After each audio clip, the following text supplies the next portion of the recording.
Hello again.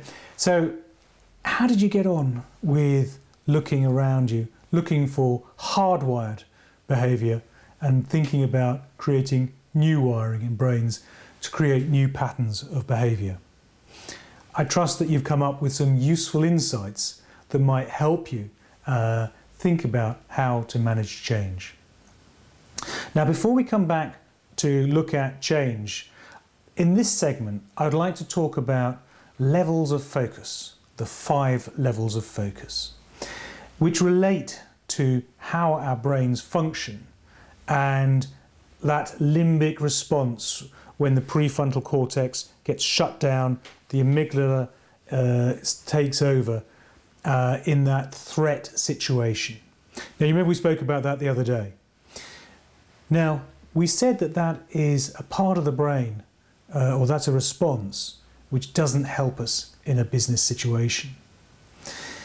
And what it does is it takes us away from thinking clearly and logically and takes us into a response which is simply about survival in one way or another. So if that's inefficient thinking, we want to avoid that. We need to try and make sure that we're aware of that situation and we keep ourselves thinking at the right level. So these 5 levels of focus give us a way of looking at that and seeing that in the business situation so that we can become sensitized to when we're thinking at the right level or when we are not. So you'll see from your diagram that there are 5 and they run from the top. Vision. Vision is long-term, expansive.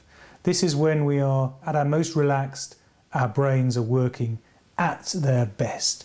The prefrontal cortex is thinking about long-term visions, about big plans. The next level down is planning. We're starting to get into some detail, but it's still about how do we structure and make our vision work. Our prefrontal cortex is still engaged, but we're starting to get tied up in more and more details. The next level down is the detail. This is when we're really starting to think through the nitty-gritty of how we implement our plans.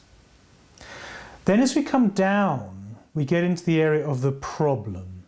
This is the big challenge. This is maybe the intractable one, the one that's really hard to solve, the one where we start to get anxious, a bit excited, we get stuck.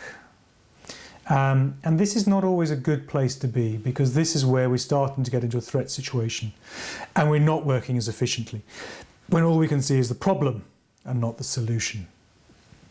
And then the bottom level is the drama, it's the panic, it's the crisis. That is when we are definitely in the fight or flight response. We're not thinking clearly, we are just stuck in the drama of the situation.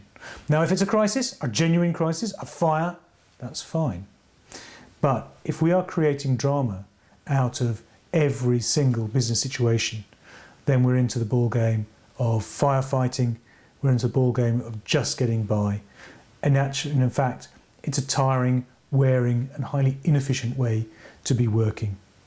And quite frankly, your brain resources and the brain resources of your team will not be deployed to best effect.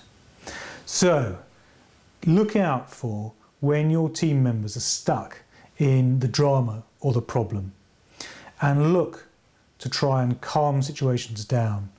Ask them bigger, more challenging questions about the lessons they can learn, about the bigger picture, the implications and the simple solutions, the big solutions to this problem.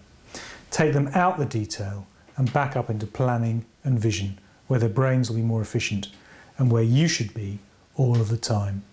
Lots more to read about this, but have a think about that today as to whether you're at the drama end or the vision end of the 5 levels of focus. And then tomorrow we'll start talking about stretching the brain and goal setting.